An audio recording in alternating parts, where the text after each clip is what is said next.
Acts 27.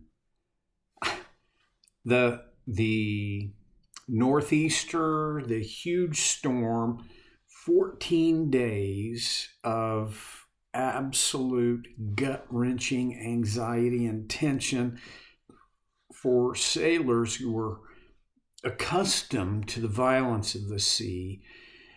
They sense that they're coming closer to land.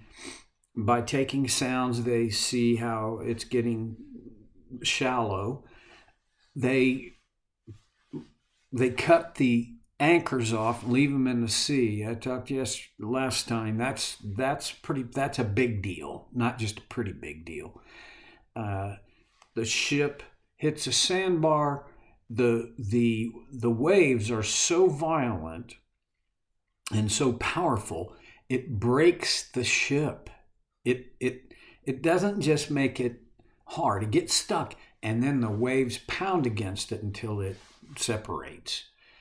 Well, when this began to happen, as this was happening, in verse 42, the soldiers planned to kill the prisoners to prevent any of them from swimming away and escaping. Okay, think about this. Would be possible that the prisoners would swim away and escape, but I don't. Here's the deal. And I don't think any of these prisoners had a swimming class to attend to learn how to swim. I don't think they were Olympic-style swimmers. Well, but here's why the soldiers were doing that, is because if you had been charged with guarding a prisoner and the prisoner escaped, you got the punishment of the escaped prisoner. So they were motivated in a pretty unique way. Okay. Verse 43, but the centurion, and I mentioned this last time, I take this to still be Julius. The centurion wanted to spare Paul's life and kept them from carrying out their plan.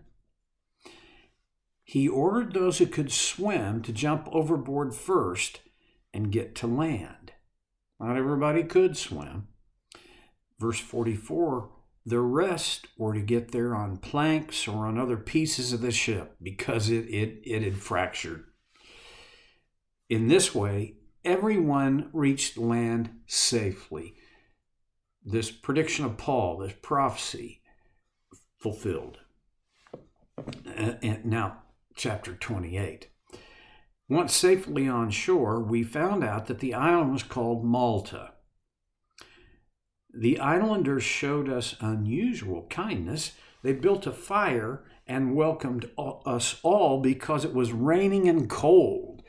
Building a fire in the rain is no small deal, but they managed it. It can be done. It's just difficult. Verse 3. Paul gathered a pile of brushwood, and as he put it on the fire, a viper, driven out by the heat, fastened itself on his hand. Now, I'm not I don't even remember what the name of it is. The guys that specialize in snakes, I don't like snakes.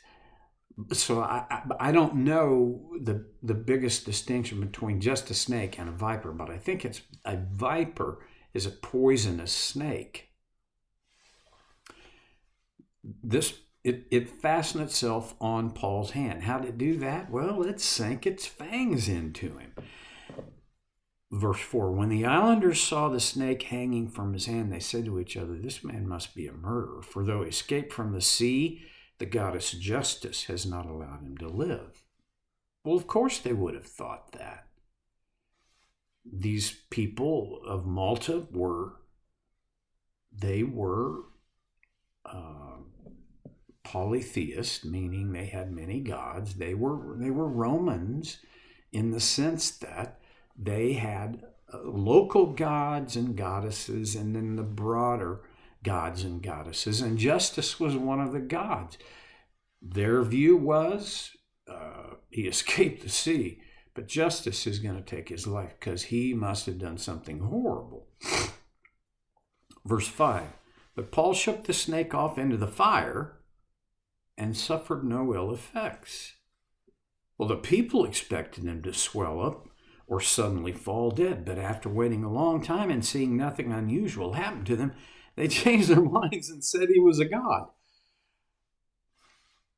Okay, if you're a superstitious person, that's kind of what you're going to get.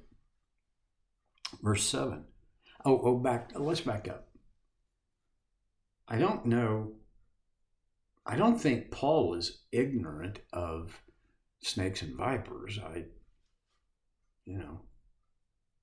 wasn't Hawaii. There's no snakes on Hawaii. But there were snakes where he grew up. Now, I don't know where on his hand the snake got him, but that's not a pleasant experience. He shook it off into the fire. I don't know what he was thinking. I'm going to stoke the fire. I mean, I'm not talking about as he was. I mean, when he got the snake off of him, I wonder what he thought. Well, that hurt. I don't know. Well, okay. Verse 7, there was an estate nearby that belonged to Publius, the chief official of the island. Okay, first of all, it was an estate. It wasn't just a house. Okay. Second, which means it was large. Secondly, he was a top dog on the island. So he could afford an estate, not just a house. He welcomed us to his home and showed us generous hospitality for 3 days. When he said us, is it the 260 people that were aboard the ship? Or was it just Paul and Luke and their traveling companions? I don't know, but I know it was at least Paul, Luke, and their traveling companions. Shown hospitality for 3 days by Publius. Verse 8. His father, Publius, was sick in bed, suffering from fever and dysentery.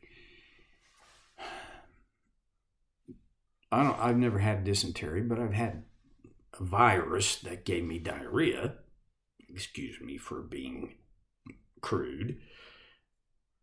Well, Pedialyte, drink some ginger ale, eat some white bread toasted with no butter. I mean, there are Imodium. Well, there was none of that back then. Maybe white bread toasted, but I don't even know. But here's the thing. Dysentery accompanied by a fever could be, and often was, fatal in century 1. And the truth is, for many centuries after. Back to verse 8. Paul went in to see him, and after prayer, placed his hands on him and healed him.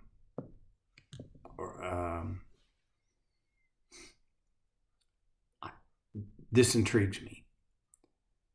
He prayed. We don't even know what he prayed. We can guess that he prayed for healing.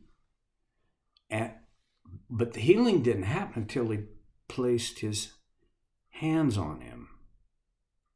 Boy, I don't know. Well, the first thing jumps to my mind is I think I would love to have that power. I have some friends, and I have a brother whom I would love to be able to pray and place my hands on them, and they'd be completely, totally healed. Now, I don't have that skill. I think it bears examining this fact that we're not getting input from Luke that, with the exception of Peter, any of the other apostles had this gift. It's not a skill, but a gift. I don't think it's fair for me to say so. It just, there are people who claim this gift today. And I cannot say, well, they don't have the gift. We do have to say there are charlatans who claim to have this gift. But when it is an investigation, a full investigation of it, it reveals they're not doing what they said. Okay. God is still the healer. It wasn't Paul who did the healing. It was God healing Publius's father through Paul. It happened. Does that mean, well, it can still happen? Sort of. That's the best I can say. I don't view this as a guarantee that this kind of thing, this very thing, is going to happen again and again and again. I just don't know. I'm a skeptic.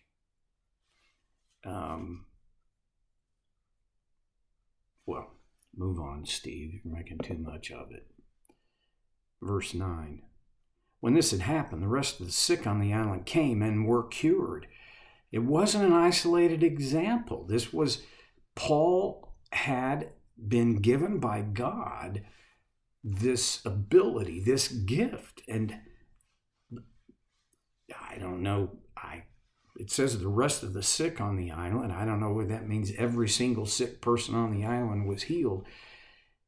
But there's a real strong possibility that's exactly what happened.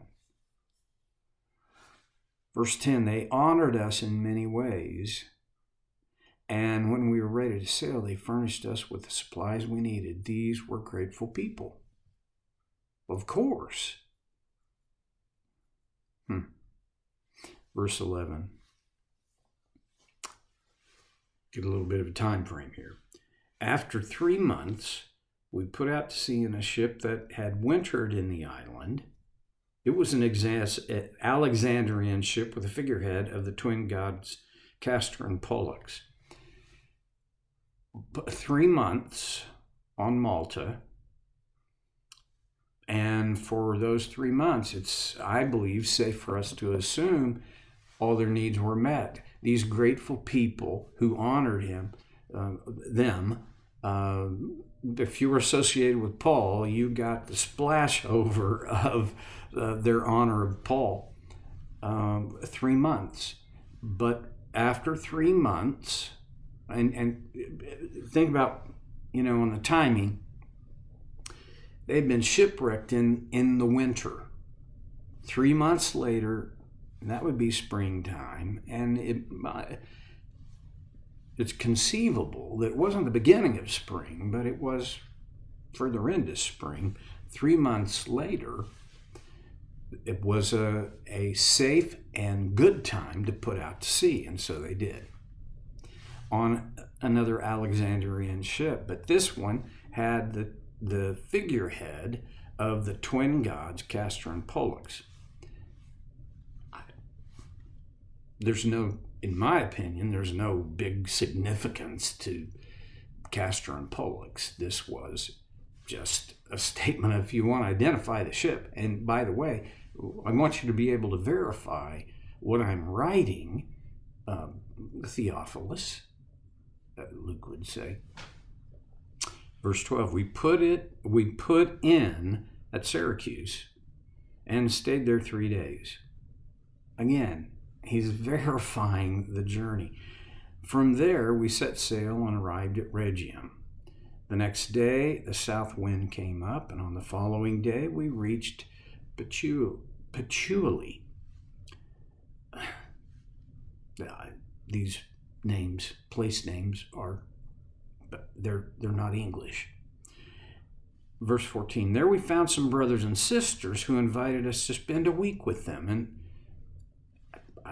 I guess they did. And so we came to Rome. Finally, the destination.